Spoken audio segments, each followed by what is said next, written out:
जय हिंद। देखिए, अभी हमारे प्राइम मिनिस्टर का जो दौरा था, पंजाब दौरा, और काफी डिस्टर्ब रहा। इसमें कई सारे सिक्योरिटी ग्लिच भी आए थे सब। यहाँ हम लोग समझते हैं कि क्या क्या कमी हुई थी, क्या गड़बड़ी हुई थी, कौन किया था, ये सब के लिए हम लोग को बहस नहीं। इस गलती से आगे न दोहराया जाए। कहाँ कहाँ मेन जो की पॉइंट्स थे जहाँ पर इसको ध्यान रखना चाहिए था, वो उसको हम समझते हैं। देखिए, मेनली था हमारे प्राइम मिनिस्टर का पंजाब में दौरा था, जहां पर वो कई सारी योजनाओं का भी उद्घाटन करने वाले थे। ये चुनावी रैली भी थी, लेकिन कई सारे विकास की योजनाओं में भी था, कई बहुत महत्वपूर्ण योजनाएं भी थी। तो दिल्ली से ये भटिंडा गए थे बाई फ्लाइट। भटिंडा से हेलीकॉप्टर से जाना था हुसैनी वाला, फिर वहां से जाना था फिरोजपुर। हेलीकॉप्टर जो था MI-17V5, वही वाली जो बिपिन रावत सर का जो क्रैश हुआ था। तो हेलीकॉप्टर को पहले 2 बार उड़ा के देखा गया, मौसम बहुत खराब था, तो लास्ट टाइम पे डिसीजन लिया गया कि सड़क से जाना है। सड़क से जाने था हुसैनी वाला, उसके बाद यहाँ से 25 किलोमीटर आगे फिरोजपुर। ये दोनों ही जगह जो है पाकिस्तान बॉर्डर के एकदम करीब है, लेकिन हुसैनी वाला से पहले ही फ्लाईओवर पे हमारे प्राइम मिनिस्टर का जो कॉन्वॉय था, काफिला रुक गया। अब इसको टोटल एक एक करके हम लोग समझते हैं। प्राइम मिनिस्टर की सिक्योरिटी बहुत प्राइम लेवल की होती है, सबसे बेस्ट सिक्योरिटी मानी जाती है। इनके काफिले में जितनी गाड़ियां होती है बुलेट प्रूफ होती हैं। अभी सुने होंगे 7 करोड़ की एक गाड़ी आई है बुलेट प्रूफ गाड़ी, काफी जबरदस्त गाड़ियां होती हैं इनमें। हमेशा आगे चलने पे रोड को क्लियर करा दिया जाता है। तो ये उनकी सिक्योरिटी में जो लगे होते हैं, SPG होती है, स्पेशल प्रोटेक्शन ग्रुप। आप इसमें डायरेक्ट कभी नहीं जा सकते हैं। आपको आर्मी या पैरामिलिट्री फोर्स या पुलिस में बहुत बेहतरीन काम किए रहेंगे तो आपका सिलेक्शन इसमें होता है बहुत बेहतरीन ढंग के, तब आप बनते हैं SPG, special protection group. SPG दिखती है भले सूट में, लेकिन अंदर उनके पूरा बुलेट प्रूफ रहता है, हर चीज वो अंदर रखे रहते हैं। उनके पास बहुत ही लेटेस्ट हथियार होती है, पिस्टल्स होते हैं, आंख पर काला चश्मा होता है कि वो किधर देख रहे हैं पता नहीं चलता है, बुलेट प्रूफ सूट होती है, पिस्टल होता है, हर चीज से ये लैस होते हैं आधुनिक हथियारों से। प्राइम मिनिस्टर के पास 3 लेयर की सिक्योरिटी होती है। इनके सबसे पहले आसपास में जो होते हैं वो SPG के कमांडो होते हैं। SPG कमांडो के घेरा के बाद जो होती है वो पैरामिलिट्री के कमांडोज होते हैं, और उसके बाहर जो घेरा होता है उसमें पुलिस होती है, पुलिस के बाहर जो घेरा होता है उसमें ट्रैफिक पुलिस होती है। तो मेनली सिक्योरिटी के लिए 3-3 लेयर की सिक्योरिटी होती है। तो आप ये समझ सकते हैं कि हमारे प्राइम मिनिस्टर के लिए कितनी जबरदस्त लेयर की सिक्योरिटी होती है। SPG कमांडो में भी कई लेयर होते हैं, कुछ होते हैं जो केवल प्रोटेक्शन देते हैं, कुछ हमला भी करते हैं। हमारे SPG कमांडो के पास जब भी प्राइम मिनिस्टर चलेंगे, देखिएगा इस तरह से बैग लेके लोग चलते रहते हैं। कुछ कमांडो बैग लिए रहते हैं, आप देखेंगे इनके पास हथियार नहीं रहते। और ये जो बैग लिए रहेंगे हमेशा प्राइम मिनिस्टर के पास ही खड़े रहते हैं। ये बैग नहीं है, ये एक्चुअली बुलेट प्रूफ है। जब भी अटैक होगा तो ये बैग इस तरह से खुल जाता है, कई लेयर में ये खुल जाता है, और ये बुलेट प्रूफ होता है। इसको लेके हमारे प्राइम मिनिस्टर को चारों ओर से घेर लिया जाता है ताकि बुलेट्स ना लगे। ये जरूरी भी है, हमारे देश के प्राइम मिनिस्टर है, उनकी सिक्योरिटी में कहीं भी कमी नहीं होनी चाहिए। अब हुआ क्या, दिल्ली से वो पंजाब गए। पंजाब एक्चुअली पाकिस्तान से एकदम करीब है, बॉर्डर ही बनाता है। तो पंजाब में यहाँ पर है फिरोजपुर, आप देखिए पाकिस्तान से एकदम सट के है यहाँ पर। तो यहाँ जब गए भटिंडा एयरपोर्ट पर उतर गए। भटिंडा एशिया की सबसे बड़ी सैनिक छावनी है, बहुत ज्यादा, वहां लगभग 1.5 लाख फौजी रहते हैं वहां पे। तो भटिंडा के बाद भटिंडा तो जहाज से लैंड किए, उसके बाद हेलीकॉप्टर से जाना था, मौसम खराब था, इस वजह से ये इन्हें सड़क से जाना पड़ा। अब यहीं से गलतियां चालू होना चालू हुई। एक एक करके गलती समझते हैं। 100 किलोमीटर लंबी सड़क को क्लियर कराने की जिम्मेदारी पंजाब पुलिस की थी। सड़क से जाने का रास्ता पहले से तय नहीं था, अचानक मौसम खराब हुआ और हेलीकॉप्टर कैंसिल हुआ, जिस वजह से हुआ। अमूमन इस रास्ते पे 2.5 घंटे लगते हैं। 100 किलोमीटर के सफर में लगभग 2.5 घंटे लगते हैं। महज 3 घंटे के सूचना पर इसे खाली करा लिया गया। इस पे SPG को सवाल उठाना चाहिए कि जहां 2.5 घंटे लगते हैं, 100 किलोमीटर लंबा है, इस पे आप इतना जल्दी क्लियरेंस कैसे दे सकते हैं यहाँ पर। तो यहाँ SPG को आपत्ति जताना चाहिए, और यहाँ पे पंजाब पुलिस के DGP को साथ रहना चाहिए, लेकिन वो वहाँ उपलब्ध नहीं थे। ये गलती थी, वहां पे उन लोग को एक्सेप्ट करना चाहिए। यहाँ पर इन लोग से ये गलती हुई है। यहाँ पर कॉन्वे सबसे ठीक ठाक चल रहा था। अगली गलती देखिए क्या होती है। जब भी राष्ट्रपति प्रधानमंत्री का काफिला जाता है तो उनकी गाड़ियों में एक बहुत बड़ी संख्या होती है, 25 से 40 गाड़ियां रहती हैं। ये गाड़ियों का एक ग्रुप रहता है, लेकिन इन गाड़ियों के ग्रुप के आगे 5-7 गाड़ियां चलती हैं, जिसे हम पायलट कहते हैं, पायलट गाड़ी कहते हैं। उसमें सबसे आगे एक बाइक वाला रहेगा, देखिएगा इसमें, ये देखते रहता है कि सब कुछ, कोई दिक्कत नहीं है। उसके बाद एक पुलिस की जिप्सी रहती है, इसे हम लोग रूट क्लियरिंग पार्टी कहते हैं। ये 5-6 की ग्रुप में रहते हैं सब, और जो मेन काफिला उससे ये 3-4 किलोमीटर आगे होते हैं, ताकि ये पहले ही देख लेते हैं कि कोई गड़बड़ी तो नहीं है।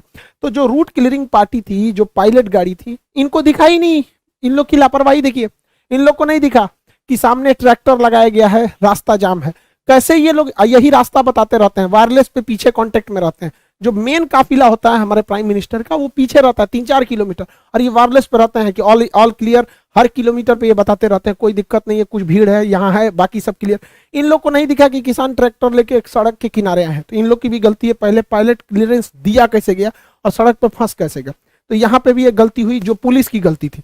अब तक जो गलती बताएं ये सारी पुलिस की थी। अब एसपीजी से कहाँ कहाँ मिस्टेक हुआ उसको हम समझते हैं। स्पेशल प्रोटेक्शन ग्रुप बहुत बेहतरीन है, उनके अरुण कुमार सिन्हा, AK सिन्हा जी हैं, चीफ हैं, अभी IPS अधिकारी हैं, ये बहुत हायर रैंक होता है। कितना बड़ा ये लोग बेवकूफी किए हैं जरा सोचिए। PM का काफिला लगभग आधे घंटे 20 से 30 मिनट फ्लाईओवर पे रोका है लोग। ये लोग बुद्धि देखिए इन लोग का, मतलब पुल पे रोक दिए हैं प्राइम मिनिस्टर को। क्यों? तो भैया पुलवा आगे से जाम है। अच्छा ये बताओ अगर पीछे से जाम कर देता तो पुलवे पे अटक जाता। अरे भैया अगर आपको 20 मिनट रोकना था, आपको लग रहा था जाम है, तो थोड़ा सा पीछे आके रुकते हैं। पुलवा पे चढ़ के काहे लिए रोके हैं? फ्लाईओवर पे हमारे प्रधानमंत्री को रोक देंगे भाई। ये NSG SPG से सवाल होना चाहिए कि, और ये प्रोटोकॉल में लिखना चाहिए, हिस्ट्री में जो डिफेंस है उसमें पढ़ाना चाहिए कि किसी भी प्राइम मिनिस्टर, राष्ट्रपति या VVIP को फ्लाईओवर पे नहीं रोक सकते।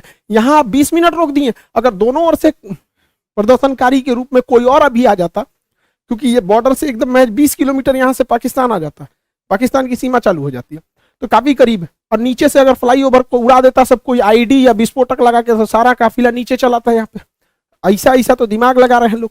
भाई आप थोड़ा सा पीछे हट जाते, सड़क पे रहते, कभी कुछ होता तो भाग तो सकते थे इधर उधर। फ्लाईओवर दोनों ओर से जाम हो जाता, कहाँ जाते हैं आप लोग? यहाँ पे गलती SPG की थी। यहाँ पर आप लोग को जवाब देना चाहिए।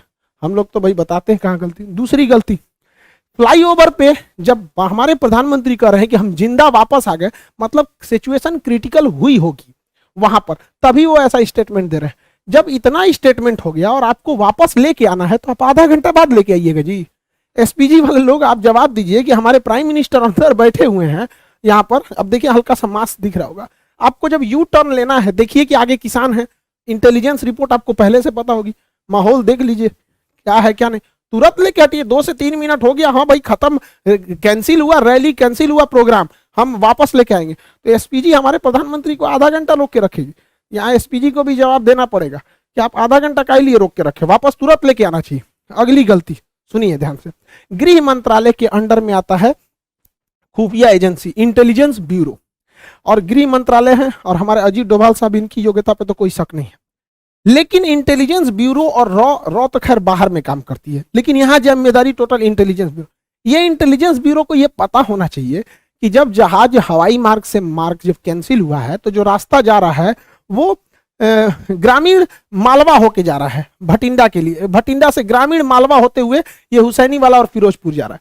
और ग्रामीण मालवा का जो क्षेत्र है वो एकदम हॉट पॉइंट बना हुआ है प्रदर्शनकारी के लिए। तो इंटेलिजेंस ब्यूरो ने कैसे क्लियरेंस दे दिया कि अभी देख रहे हैं इतना बड़ा प्रोटेस्ट हुआ था, इतना बड़ा भीषण कई घटनाएं हुई, अभी किसानों में भी कुछ रोष था जो लखीमपुर की घटना को लेकर, ये सब। तो इंटेलिजेंस ब्यूरो को क्लियरेंस कैसे दे दिया कि भैया उस रूट से ले जा रहे हो जहां प्रदर्शन का केंद्र बना हुआ है, वो भी हमारे प्रधानमंत्री को। प्रधानमंत्री देश का होता है, किसी पार्टी का नहीं होता है, तो देश सर्वोपरि होना चाहिए। तो इंटेलिजेंस ब्यूरो का भी यहाँ फेल्योर है, सबको जवाब देना चाहिए यहाँ पर। लेकिन मीडिया वाले ये सब सवाल तो पूछेंगे नहीं। हालांकि प्रधानमंत्री जब वापस आए तो उन्होंने हमारे प्रेसिडेंट साहब से भी मुलाकात किया। अब इस पे अटकलें ये भी लगाई जा रही है कि आर्टिकल 356 लगा के राष्ट्रपति शासन यानी राजकीय आपात, स्टेट इमरजेंसी लगाई जाएगी। हालांकि ये इतना आसान नहीं है, और लगा देता तो भी ठीक था।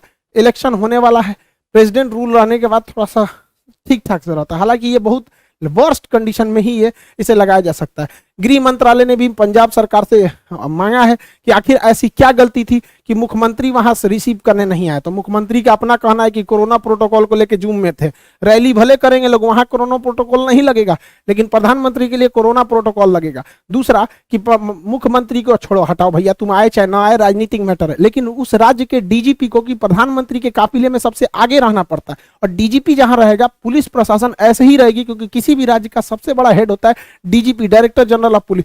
राष्ट्रपति प्रधानमंत्री के काफिले में DGP नहीं थे, ये तो एकदम सरासर गलत है। तो पंजाब पुलिस को इस पे जवाब देना चाहिए। हालांकि गृह मंत्रालय ने इन लोगों से जवाब तलब किया है कि आप लोग वहां पर DGP उपलब्ध क्यों नहीं थे। लेकिन लौटते समय जो कहा जा रहा है कि प्रधानमंत्री ने किसी अधिकारी को कहा कि अपने मुख्यमंत्री को थैंक्स कहना कि हम जिंदा वापस आ गए, ये स्टेटमेंट थोड़ा सा अलग है। देखिए अगर ये स्टेटमेंट केवल हिंदुस्तान के लोग सुन रहे हैं, ये स्टेटमेंट केवल भारत तक रह जाए तब तो कोई दिक्कत नहीं है, लेकिन जरा सोचिए एक विदेशी मीडिया जब इसे सुनेगी तो क्या सोचेगी कि कोई प्रधानमंत्री अपने देश में कह रहा है कि हम सुरक्षित जिंदा वापस आ गए। आप ये बोल सकते थे प्रधानमंत्री के कार्यालय के जो भी अधिकारी हैं कि हम सुरक्षित वापस आ गए, लेकिन जो होता है ना कि जिंदा वापस आ जाए, काफी हार्ड वर्ड हो जाता है ये, कि मतलब आपने ऐसा बोल रहे हैं, क्योंकि देश आप ही का है। अल्टीमेटली आप कहीं भी जाते हैं तो हमारे प्रधानमंत्री से ही हमारी पहचान होती है।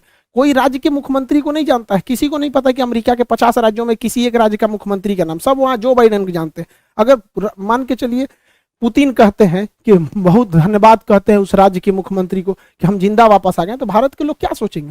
आपको जानकर ताज्जुब होगा, चीन का राष्ट्रपति शी जिनपिंग पिछले 2 साल से कहीं नहीं गया है, क्योंकि वहां गृह युद्ध का माहौल चल रहा है, लेकिन उसकी मीडिया ने इसको छुपा के रखा है। उसके प्रधानमंत्री वर्चुअल मीटिंग में जाते हैं, अभी तक कहीं 2 साल से बाहर नहीं निकला क्योंकि आंतरिक कलह चल रहा है।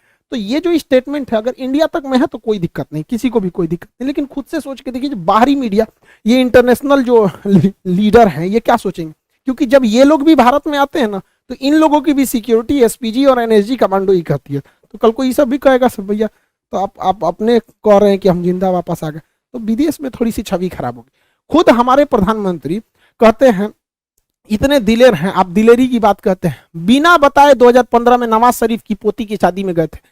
हमारा सबसे बड़ा दुश्मन, जहां से कभी हमारी दोस्ती की कोई उम्मीद नहीं रहती थी, पाकिस्तान, हमेशा कभी टेररिस्ट अटैक, कभी कश्मीर का इशू, वहां हमारे प्रधानमंत्री देखिए यहाँ पे 2015 में नवाज शरीफ की पोती की जब शादी थी, ग्रैंड डॉटर की, बिना बताए चले गए थे अफगानिस्तान दौरे पे, वहां से अचानक चले आए वहां पर। तो वहां पे इन्होंने नहीं कहा कि हम जिंदा वापस आ गए, जबकि जब वहां पे प्रधानमंत्री जब गए थे 2015 में, हम लोग न्यूज देखे, लोग तो धक धक कर रहा था, अरे भैया बिना बताए गए हो वहां जगह पे। क्योंकि काफी मोदी जी जो है पाकिस्तान को लेकर पीओके के लोग काफी हार्ड डिसीजन लेते हैं, तो थोड़ा सा आदमी को भी रहता है कि हमारा प्रधानमंत्री दुश्मन के घर में गया है। और वो भी जो गए थे ना, भारत के हेलीकॉप्टर नहीं था, नवाज शरीफ के अपने हेलीकॉप्टर में बैठ के गए थे।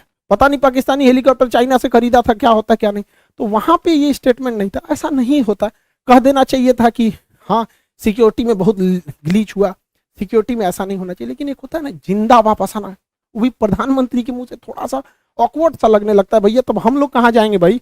प्रधानमंत्री के ऊपर हर महीने 50 करोड़ रुपए खर्च होते हैं सिक्योरिटी में, एक दिन में 1 करोड़ 60 लाख पर दिन का खर्चा है अगर ये दिल्ली में बैठे हैं तो, और बाहर जाएंगे तो प्रतिदिन 2 से 2.5 करोड़ रुपए खर्च लगेगा। तो 2 करोड़ रुपए प्रतिदिन का खर्च के आधार पर अगर ऐसा स्टेटमेंट आता है तो फिर एसपीजी को सोचना चाहिए भैया आप किस तरह की सिक्योरिटी दे रहे हैं कि प्रधानमंत्री करें। और ऐसा नहीं है कि केवल पहली बार जाम में फंसे, 2017 में नोएडा मेट्रो के उद्घाटन में खूब हमारे प्रधानमंत्री जाम में फंस गए थे, तो उस समय कुछ अधिकारियों को ट्रैफिक के सस्पेंड भी किया गया था। 2 बार फंसे थे 2018 में, समझ में गया कि नहीं? अब देखिए यहाँ पर पब्लिक है और ये हमारे प्राइम मिनिस्टर है, यहाँ से भी तो कुछ अगर अनहोनी रहना रहेगा तो यहाँ से भी हो सकता है। यहाँ पे अब यहीं पे देख लीजिए, यहाँ हमारे नितिन गडकरी साहब हैं, सड़क परिवहन मंत्री, यहाँ प्राइम मिनिस्टर, यहाँ पे पब्लिक इतनी ज्यादा, यहाँ पे भी इतना नहीं है, सिक्योरिटी बहुत सजग रहती है। अब वो जमाना नहीं है इंदिरा गांधी वाला या फिर राजीव गांधी वाला, लेकिन फिर भी देश के प्रधानमंत्री की सुरक्षा के साथ ऐसा खिलवाड़ अच्छी बात नहीं है। जो भी है गलत है उसको सजा देनी चाहिए और रूल बुक में इसको रखना चाहिए कि कभी किसी फ्लाईओवर पे आधा घंटा तक किसी प्रधानमंत्री को वेट नहीं कराना चाहिए। और दोनों लग से प्रदर्शनकारियों को भी दूर रखना चाहिए। हमारे काफिले से बताइए, महज कुछ दूरी पर थे प्रदर्शनकारी, वहां से दिख रहे थे, और जो उनके समर्थक हैं हमारे प्राइम मिनिस्टर के, उन लोगों को भी कहते हैं कि तू लोग भैया काहे लिए उतना पास चलाया। यहाँ देखिए ये एसपीजी खड़ा है, ये हमारे प्रधानमंत्री की गाड़ी है, इसमें बैठे हुए हैं, ये उनके समर्थक है। तो भैया समर्थक लोग तुम भी दूर रहो, वरना तुम्हारे भेष में कोई भी आ सकता है, और विरोध वाले भी तुम भी दूर रहो। और इस पे हम लोग को लेसन लेना चाहिए। हम तो कहते हैं ना एक चीज कि देश में जब तक जितना बार इलेक्शन होगा ना कुछ तांडव होगा। आप देखिए बंगाल इलेक्शन में हुआ था, कितना वायलेंस हुआ, जब जब इलेक्शन होगा तब तब ऐसा होता रहता। हम तो कहते हैं कि इलेक्शन एक ही साथ होना चाहिए, स्टेट का भी और सेंट्रल का भी। जैसे 2019 में इलेक्शन हुआ तो जब लोग वोट डालने गए उसी समय वो सीएम का भी चुनाव करा लेते हैं, एक ही कमरे में 2 ईवीएम मशीन लगा देते। बार बार इलेक्शन कराने पे हमारे जो नेताओं को काम करना चाहिए वो भी नहीं करते, हर 3-4 महीना का गैप देके इलेक्शन में बिजी हो जाते हैं। अब जैसे 2024 में इलेक्शन होना है तो 2024 में ही क्या कर दीजिए भैया, अब एक ही साथ राज्यों का भी इलेक्शन करा लीजिए। ईवीएम जो मशीन होती है, ईवीएम मशीन यहाँ पे 2 लगा दीजिएगा। हाँ भैया पीएम वाला चुनाव है, लोकसभा का दे दीजिए, यहाँ सीएम वाला चुनाव है, दोनों वोट दीजिए, एक साथ खत्म करके बैलेंस कीजिए। इससे 60,000 करोड़ रुपए की बचत होगी। राज्यों के चुनाव में 60,000 करोड़ रुपए का खर्चा होता है। इस पैसे से सारे किसानों का कर्जा माफ किया जा सकता था, एक बहुत बड़ी समस्या खत्म हो जाती। आपको क्या लगता है कि सेंट्रल और स्टेट दोनों का इलेक्शन एक साथ होना चाहिए कि नहीं? बार बार हम कब तक लड़ते रहेंगे? एक दूसरे के नाम पे, पार्टियों के नाम पे लड़ेंगे, कभी मजहब के नाम पे लड़ेंगे, कभी जाति के नाम पे लड़ेंगे, कभी पढ़ाई लिखाई की बात होती तो भैया 5 साल में एक बार लड़ लो, फिर मिलजुल के रहो अच्छे से। सेंट्रल वाले भी पूरा काम करते रहे, आधा समय तो चुनाव में बिजी रहता है। खैर जो भी हुआ गलत हुआ, प्राइम मिनिस्टर के साथ ऐसा नहीं होना चाहिए। हम लोग को भाई जहां जहां गलती हुई वो हम बताएं, कौन गुनहगार है उसको सजा देना सेंट्रल का काम है, सेंट्रल अच्छे से करेगी। आई होप आप समझ गए होंगे। मिलेंगे नेक्स्ट क्लास में। जय हिंद।